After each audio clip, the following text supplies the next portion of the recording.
Hi, everybody. This is Nelanie, also known as Nell, and this is Getting PersoNell with Christ. Today, we're celebrating 1 year of Adore being put on at our church.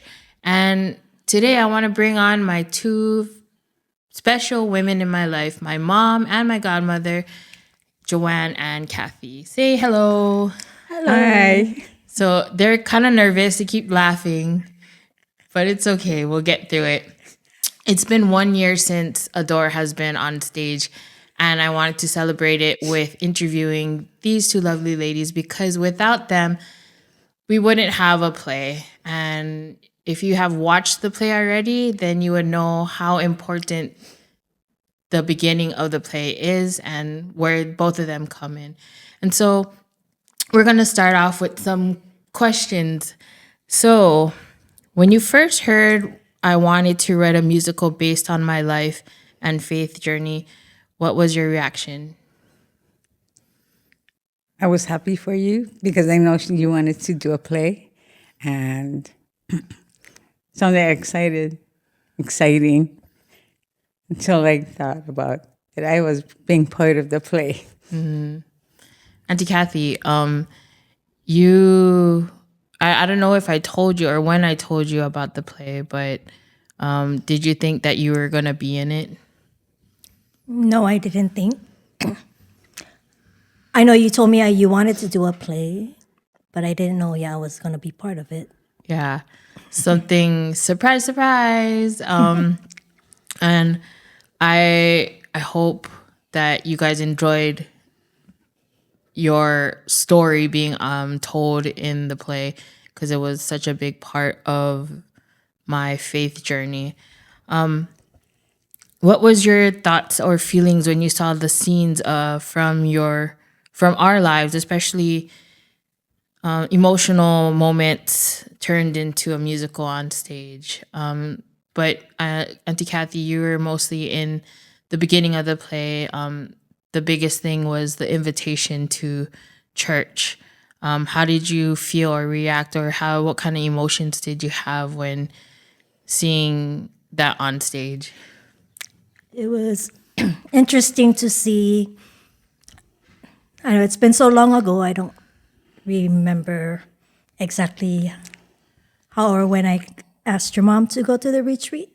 And so to see it on stage was interesting and kind of brought back some memories. So Yeah, it was nice. Yeah. So you inviting mom to the retreat didn't happen that fast, though, right? It didn't happen like one. Might have been because back really? then it wasn't overnight. You just go and come back and go home and. Okay. So it could have been like that day. Maybe the next day or the next day. Yeah. And what about you, Mom? Well, I questioned her because I don't go to church. So I said, why me? Because I don't go to church. And then she said, because you need it. Mm. It was the same day that I did answer. Oh. Yes, I will go. Oh, yeah? Oh, see. Oh, I got it great. And I think seeing that on stage, I don't remember it happening, but just hearing the stories from Mom saying that, you, Auntie Kathy, invited Mom to church. And when we first got to church, me and Nicole, was in the play, we wanted to sit in the front.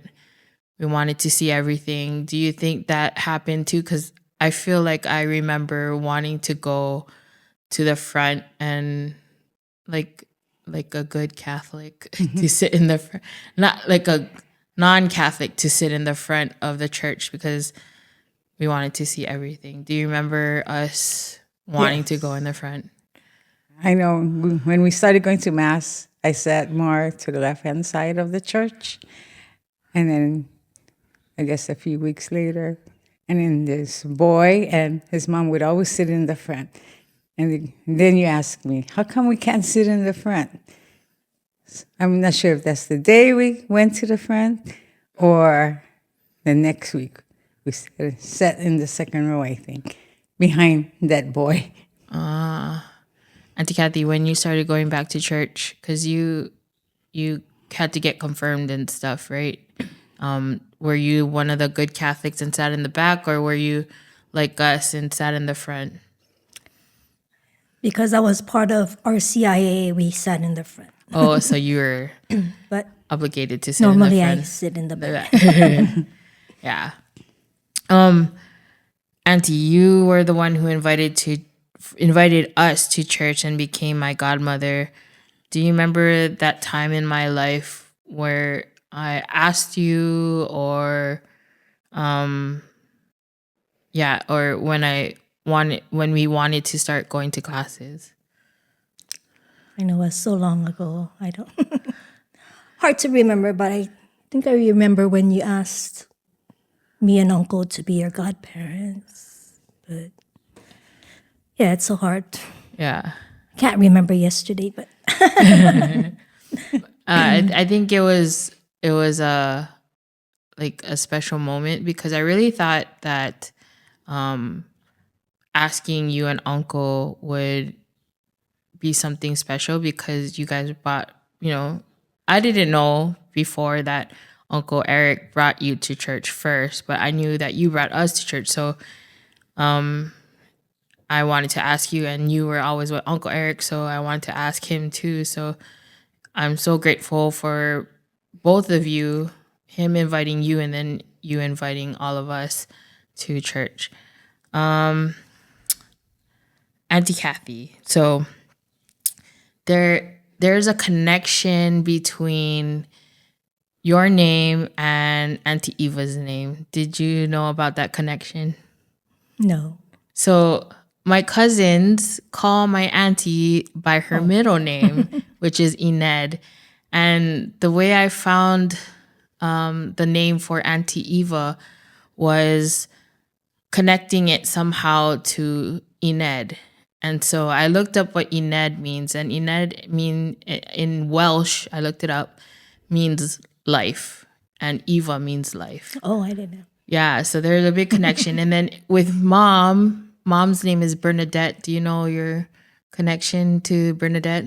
Yes, that's my confirmation name. Yeah, so there's all these connections. And even with Alina means light, and Nell means light. So, and Nicole means victory, and Nicole in the play is Victoria. So there's all these kinds of small connections, little hidden Easter eggs that I was hoping to tell people once they saw the play. Auntie, did you notice something special about Auntie Eva's wardrobe? Yeah, I was surprised to see the T-shirt she was wearing, but I don't think at that time I wore T-shirts like that. But Yeah.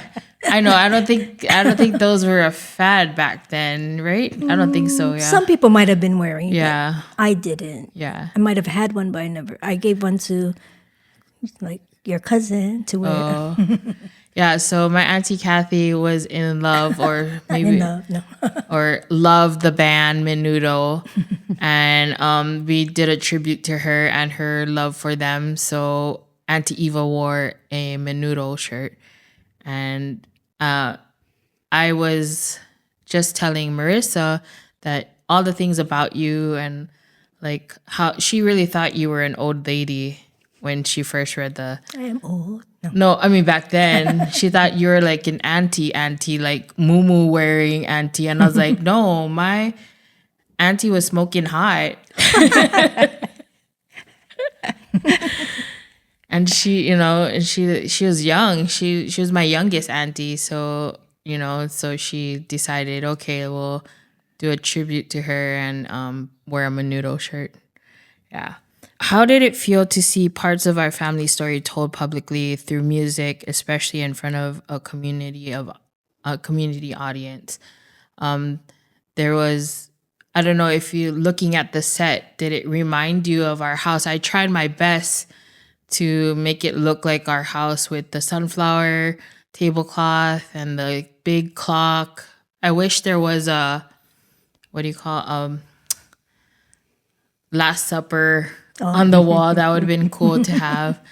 But especially with me and you both, and then Nicole, and then Grandpa, did it bring back memories of when we were younger and how we would sit around the table? And I know that we ate a lot of cereal. That's what I put in there, that we would eat a lot of cereal. What did you guys think about the set and our family being put on stage? As soon as I saw the sunflower, that reminded me of Grandma. Yeah. Go ahead. I remember the times when we would sit down at the dining room, talking story. And the set did look like kind of like our kitchen. Yeah. Except it was purple, not brown. Oh yeah, Yeah. plain brown wall. Yeah. Speaking of Grandpa, Mr. Dave played Grandpa, your dad. How do you think that he did, and did he do him good playing your dad? And what was it like him, or how did you like Mr. Dave's acting? Well, my dad is quiet, but he liked to joke around. So Mr. Dave did a good part in playing my dad. And the questions that was asked by Alina is some of the questions that Nalini did ask. And Grandpa liked to joke around, although he was quiet. Yeah. Yeah, it was good that he's also a musician, so Yeah. that added to the reality of him. Yeah. Yeah. I was hoping, I already had in mind Mr. Dave to play Grandpa, because I know Mr. Dave's a jokester and Grandpa's a jokester only with certain people. Grandpa, like Mom said, was really quiet, but at home he joked a lot with us. In Act 1, we went through going to church and then Easter Vigil. Do you have any memory of Easter Vigil with me getting baptized, or receiving my sacraments, or just that night? I know you said you can't even remember yesterday, but if anything, you remember. Now, that night, I know the pool was in the center of the Oh yeah, in the center of the church. church.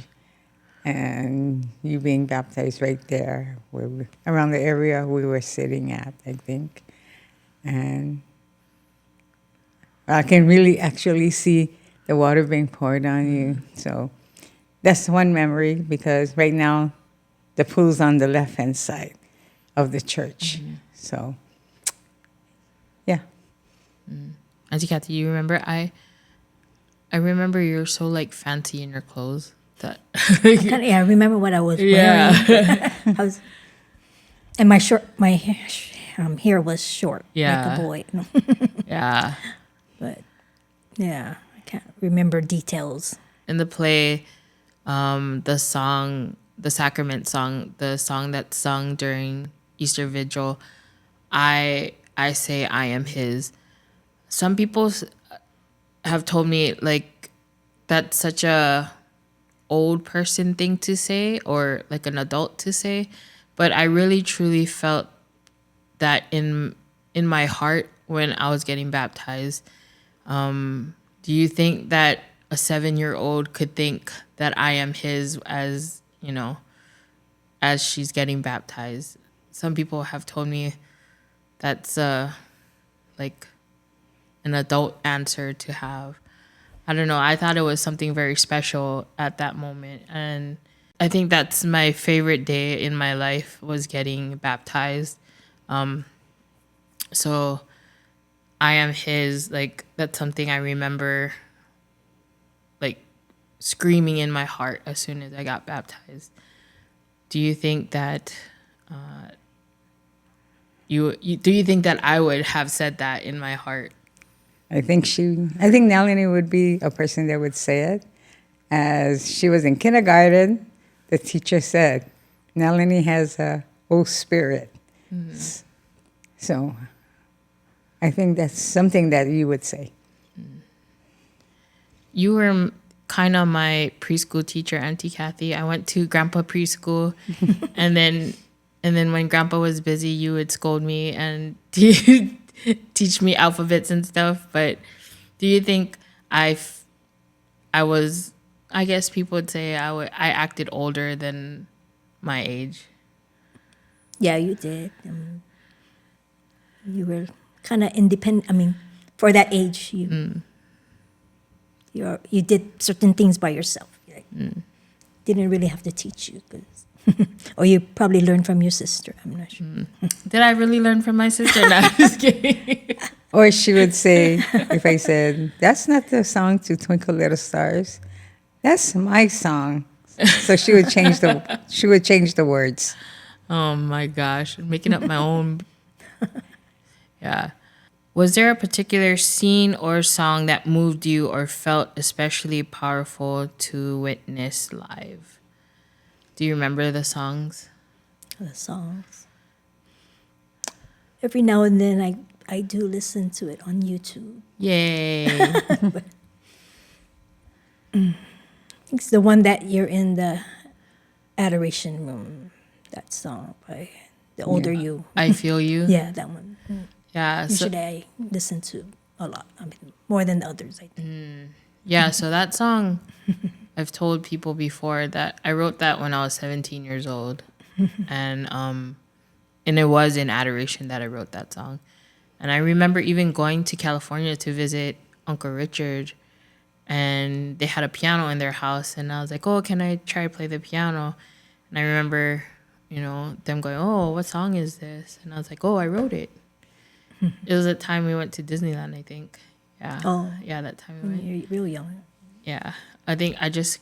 Oh, you just said you're 2000 17. Yeah, it was 2005, I think. Yeah. But I remember singing at Uncle Richard Them's house. Mom, what about you? Part or song? Oh, that song I remember the most because you gave it to me for Mother's Day. Oh, you yeah. recorded it. Oh, yeah. And there's some I other think it songs. was Mother's Day or my birthday. I think it was your birthday because I remember the CD. It had a picture of me and you on it. Yeah. Yeah. That song is very, very dear to my heart, and I constantly remind myself of that song so that I remember that Jesus is with me all the time. What about a part in the play that got you emotional, or you felt something in your heart, or yeah? Well, I guess the part where you're asking the question, what happened to Daddy? Yeah. I'm going to cry now. But there was something hard when I had to tell you folks what happened. So seeing the play, I was like choked up. Did you know it was coming? No, Did you know it was going to be in the play? I think so, but I wasn't ready for it. And I seen the play 4 times, and every time before it happens, I'm ready to cry. No.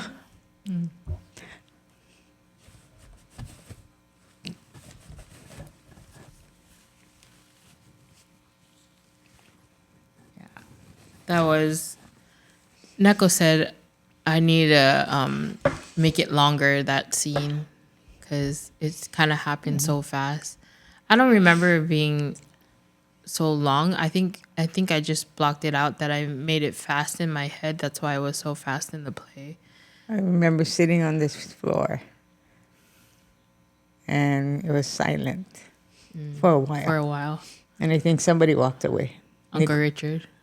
Oh, Uncle Richard was there, and he walked away before we talked about it, and then Nicole walked away first. Yeah. Oh, when you told them. Yeah. Because they told me, you don't have to tell them. And okay, but when that day came, I was nervous to answer that question. Like, do you think you weren't gonna tell us? I knew someday I had to tell you folks, but I didn't know when I was going to tell you folks. Maybe like in your age now. Oh. I'm glad you told us then, because then we wouldn't have this play. That's right. That was a big part of it. Oh my gosh, yeah. The three heartaches of those. I don't know if it was in those 2 years of middle school or just that 1 year, but yeah, that was a difficult time. Auntie Kathy, did you know all about this? Did Mom ever tell you what I happened? wasn't in the house anymore, was I? I don't think so. Yeah, so I didn't know that you told them. So now after then I realized, oh, that's when you started going through your phases. So I Yeah. didn't know until the play that's the That's age. when the age. yeah. Then made me think back. Oh, that's why. Yeah. Yeah. I know. I was like, because we're a family that doesn't really share a lot. Yeah. That's me. Yeah. So I guess it was news to a lot of people when those things happened that year. And it was very difficult, but I think I grew a lot in those years, even in my 20s, still dealing with the loss of dad. Like, it was still hard. And today's Father's Day. Happy Father's Day to everybody. I still choke up thinking I can't say Happy Father's Day to my dad, but without that happening to him, none of this would have happened. Like, I feel like it's hard to say. I don't think we would be going to church if he was still here, or just we would go, but not like good Catholics. Right. Yeah, yeah. So this started it all, where I go to church every Sunday, and sometimes my daughters even are the ones that push me to go to church. So that's a good thing that happened. And even though you say that I'm the one brought you guys to church, without you guys going to church all the time, I probably wouldn't be going to church. Because I've been through all kind of challenges my own self. So Yeah. so we help each other out Yeah. So, with that. you brought us to church, but, the examples that you showed us gave us chances to be examples to others, and The rest you of the too. family, started going to church too. Yeah. So, yeah, it's been great to be able to share Christ with each other as a family, even in the hardest times and stuff. So, but I heard since you retired, you've been going to mass daily. Yeah, now but I haven't gone to this parish because it's so early, but haven't gotten up that early yet. Oh, what time is mass that you go to? At 12? Either the 8 o'clock, but 8. mostly the noon. Noon. Yeah, the noon mass. At where? St. Elizabeth. Yeah. Oh, at least you're going somewhere. Yeah, that's great. Okay, so, Mom, what was it like walking with me through those difficult years as a 7th grader, especially once I learned the truth about Dad? Well, there's a lot of things that it was scary, for the things I've seen. Like when we were driving in the car, and I would ask you a question, and when you didn't answer me, I'm like, oh no, she's thinking about something. And for me, I had to be strong for Melanie. And, thinking what she can do to herself. But I'm glad that she came out of it. But it was a scary time. I don't want anybody to be going through this. It was hard. So looking at, there was a big part in the play that was totally different from when I first wrote it. So, the song that Mom sings, "I Am With You," actually that song was supposed to be sung by a deacon. Oh, Because it was Deacon Tom that my mom brought me to him to help me with depression and knowing about suicide and helping me with, about dad. But he was supposed to sing that song. And then the second grade teacher, she read the whole script and she was all like, your mom had such a big part in your life. I think your mom should be more in this play. And so that big change totally turned around this whole play. It would have been totally different. And so hearing the song, I Am With You, really, like, writing it was, I wrote it for a deacon, but then when I heard Vanjie sing it, I was like, whoo. Yeah, I couldn't imagine, like, well, I couldn't imagine mom singing it because mom doesn't sing. But, just the words that she sung really, like helped me get through everything, because not only was this a story to be told, but it was also a healing process for me too. Being able to know that you were always with me in the bad times and the good times. But how did you guys feel when you heard that song? I said, wow, I can didn't sing know good. I could sing. I can sing, maybe off tune, but I can sing with my granddaughter. Pearly Shells. But there was a good thing that Vanjie can sing, Yeah. because it was like, wow. What about you, Auntie? I think after the play, after listening to it more often, then it made more sense. So I liked it that she sang it. Yeah, and then a deacon. Yeah, it totally hits a different chord when it's a mom singing it instead of a man who has only a little bit of connection with the main character. So both of you, how has your relationship with the Eucharist changed after watching Adore? So my goal for Adore, because of the Eucharistic Revival, was to bring people more to Christ in the Eucharist, especially receiving Him, and mostly in adoration, because we have a 24-hour adoration chapel. And I hoped that people will understand that it is Jesus fully, body, soul, and divinity, body, blood, and divinity in the Eucharist. How has your relationship with the Eucharist changed? Well, I do go to Mass almost every Sunday, and I do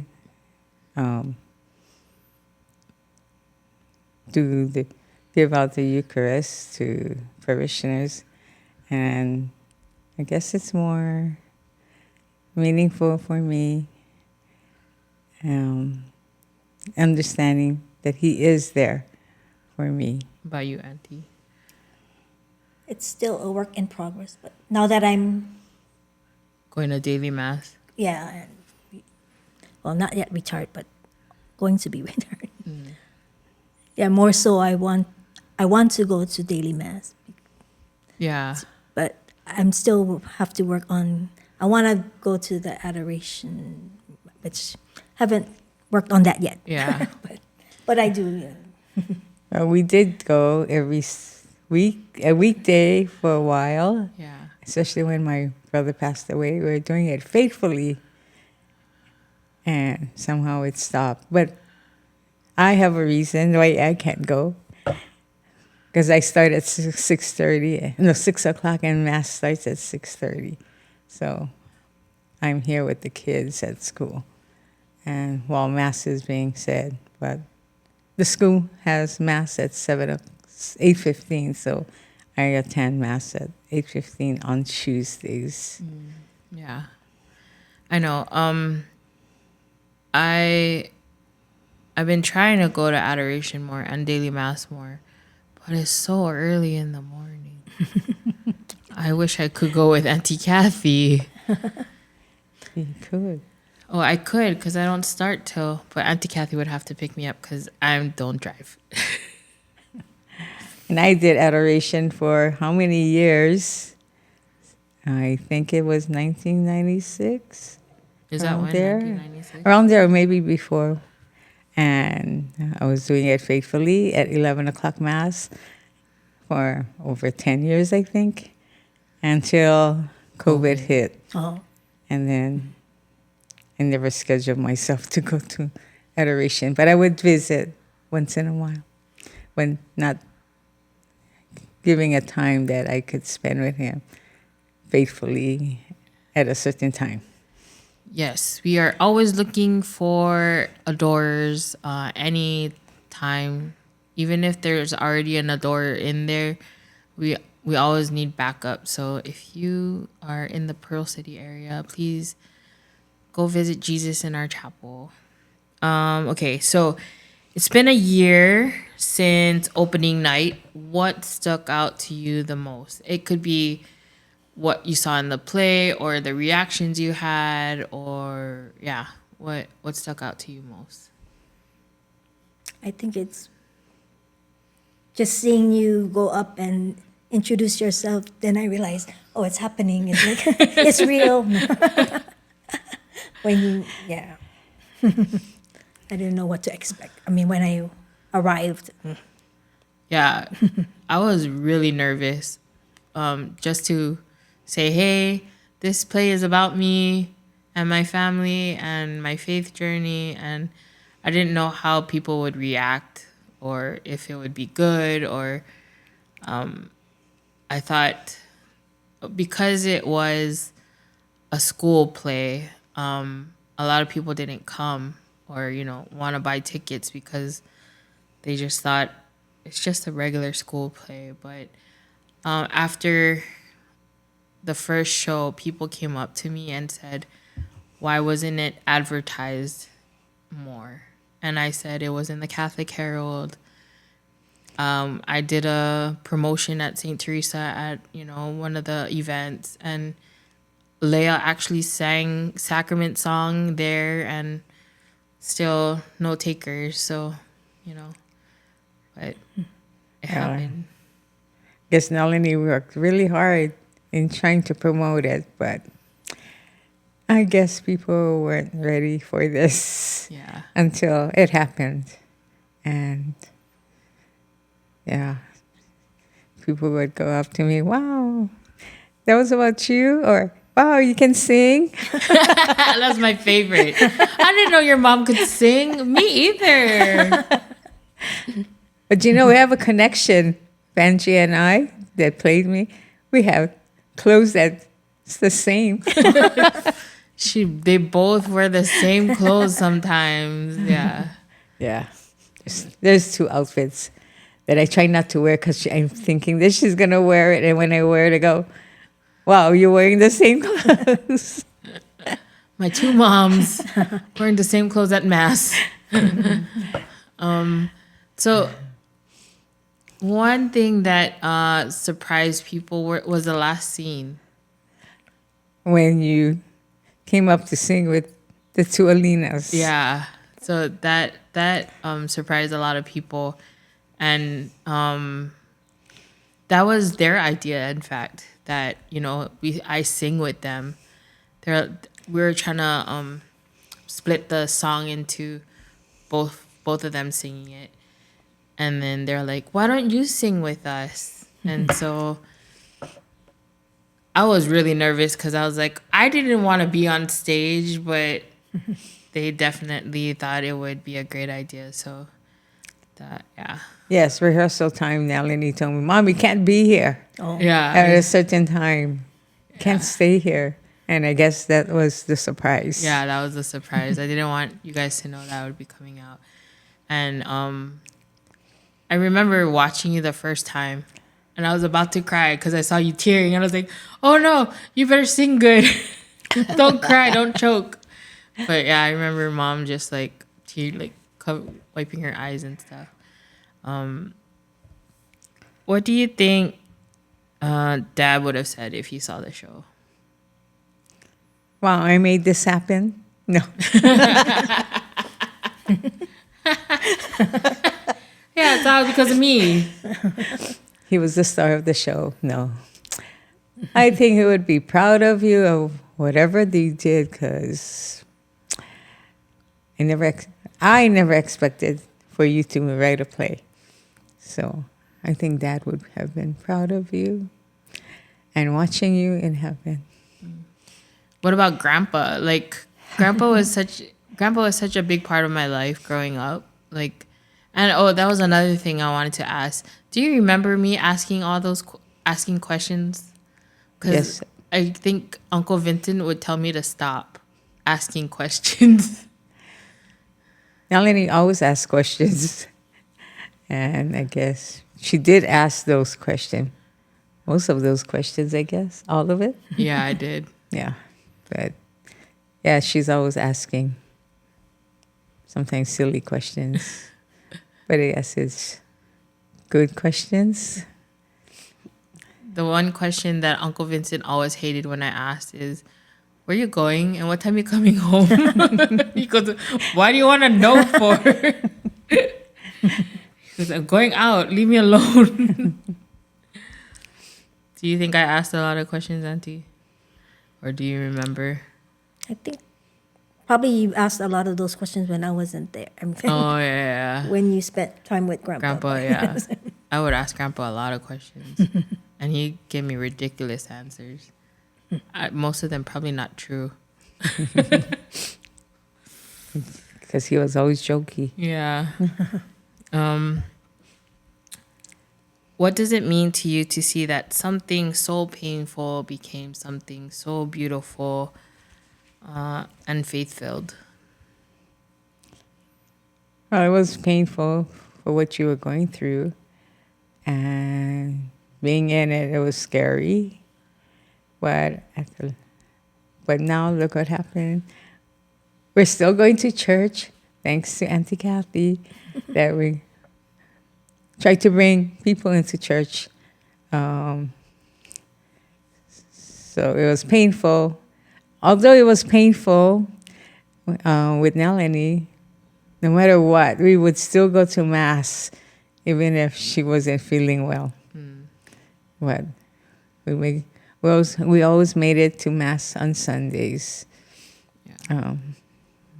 faithfully.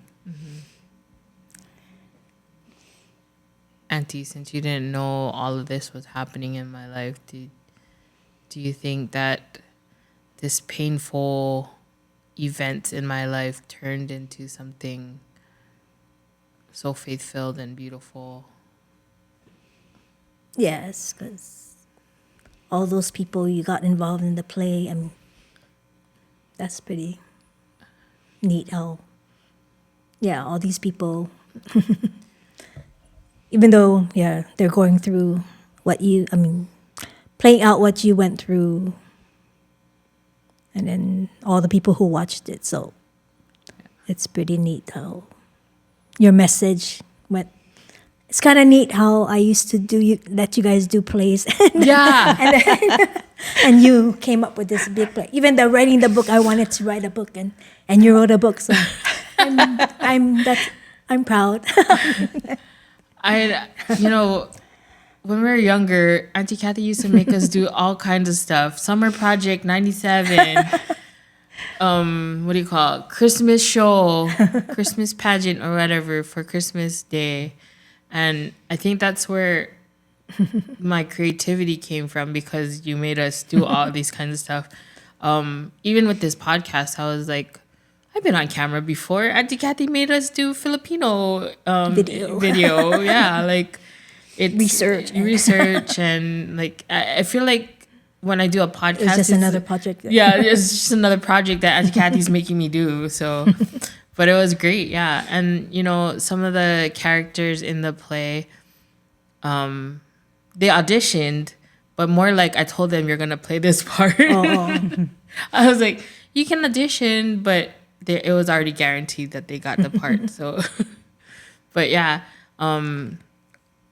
the actors and actresses in the play, like they really did a good job, and yeah, really, I really could see myself in the two girls playing me, the heartache and the joy in the beginning, and then the joy at the end too, being my first retreat, and I mean speaking at my first retreat.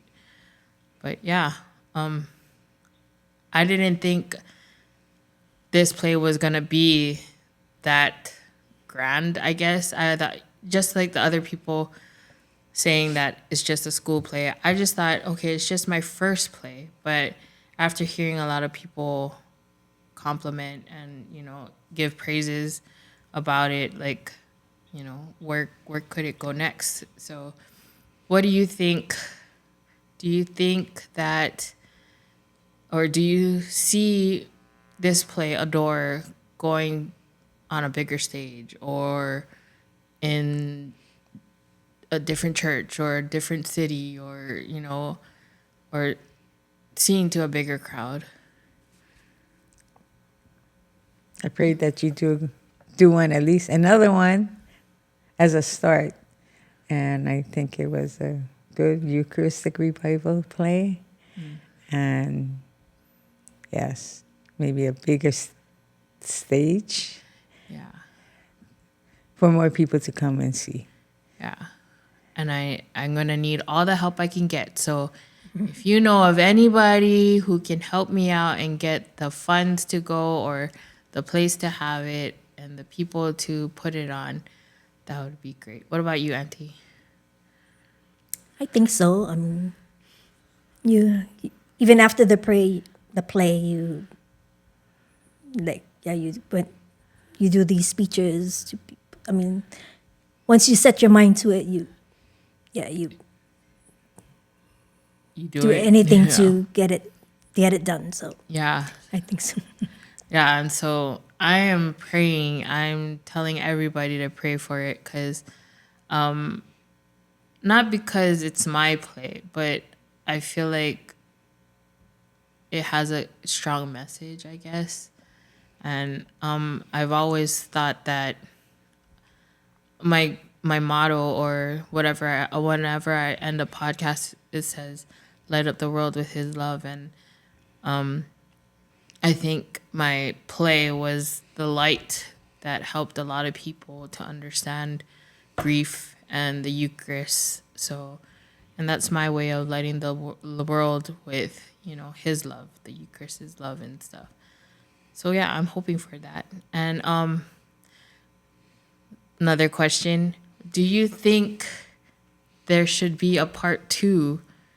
And what part of my life would you think would be in that play, part 2 or 3?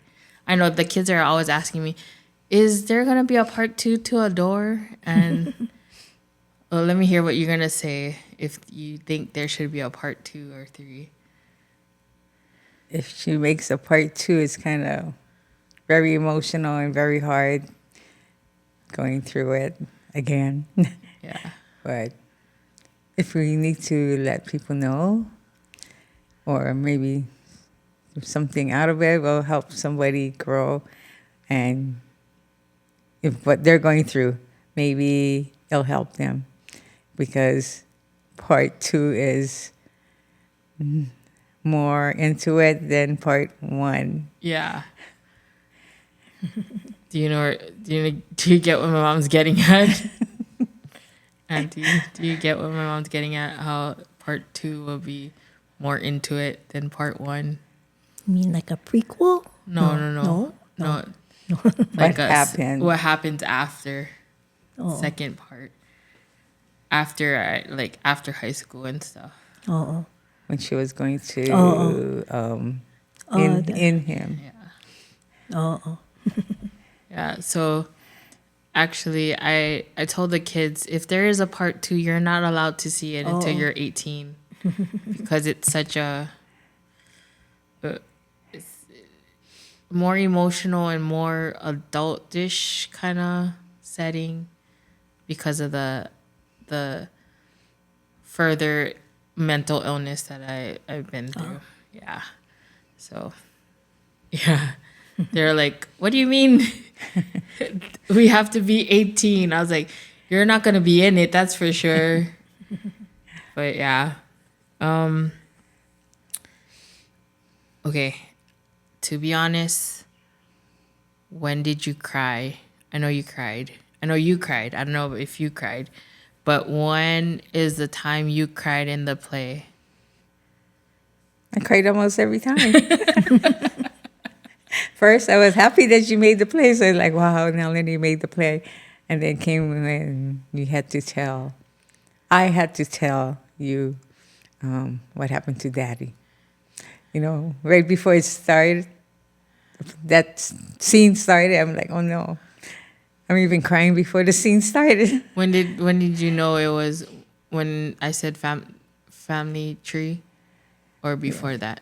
The family tree. Family tree. I said, uh-oh. But, yeah, it was hard to tell what happened to Daddy. So when the family tree came up, it's like, uh-oh, here it comes. I have to go back and watch that. Yeah, you can watch it on YouTube at But the- Adore the Musical. I It know happens the part that you were at the retreat and you were talking about it. Oh, at the end, yeah. I know somebody Your told me testimony. Yeah, the testimony. That one was a difficult time because Ziggy had a hard time doing that one because it was a long monologue. So we just typed it out for her and she read it. But then because she was reading it fast. So we had to space out the lines so that she reads slower. And I was like, this is like one of the most important parts because this is where it all comes together. She was like, okay. And then, so we would practice a lot with her. But yeah, I think the hardest part for me, the part that I cried all the time was when Ziggy sang on the carpet, the song without any music. It was a YOY reprise. That part always got to me because my friend said, oh, there should be a part where you reprise the song of YOY. And so when I wrote it, like I had to go back to my 7th grade self and feel the feelings that I was going through. And I remember, I don't know if I still have the paper, but it was on like a little Post-it. All the tears were on the paper. Yeah. But that one was a hard part for me, and I cried all the time when that one happened. So, last question. If you could sum up or describe Adore in one sentence or one word, what would you say? And don't say adore. Hope. Hope. Uplifting, I think. Uplifting. And yeah, I feel like those 2 words are something that I hoped that would come out of this play, that it was uplifting and it would give people hope that, through grieving and uplifting, because there is a God and there is Jesus. And so, yeah. Do you guys have anything else to say about the play, or you want to tell people why they should watch it? Whatever they're going through, it might help them in their life, and with the struggles, but especially kids, what they're going through. Hopefully, it will help them. And there is Jesus no matter where you go. Thanks, Mom. What about you, Auntie? Although I thought I played a small part, but I guess it turns out it was a big part in their journey through going to church and inviting other people to go to church too. So it starts with one invitation, just like my book said too, which is about them too. If you haven't read it, Alina's Special Invitation, out on Amazon.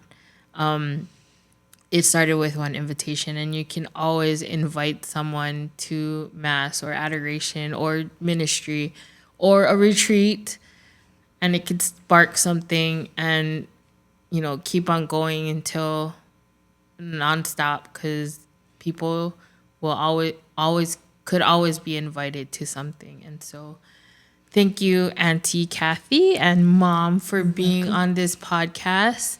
I am so happy that I could celebrate this 1 year with both of you. The two people that changed my life at a young age and now, because they're always encouraging me to do much more in my life for the Lord. And so with that, go light up the world with his love. Bye. Bye. Good job. You didn't laugh. Oh my God.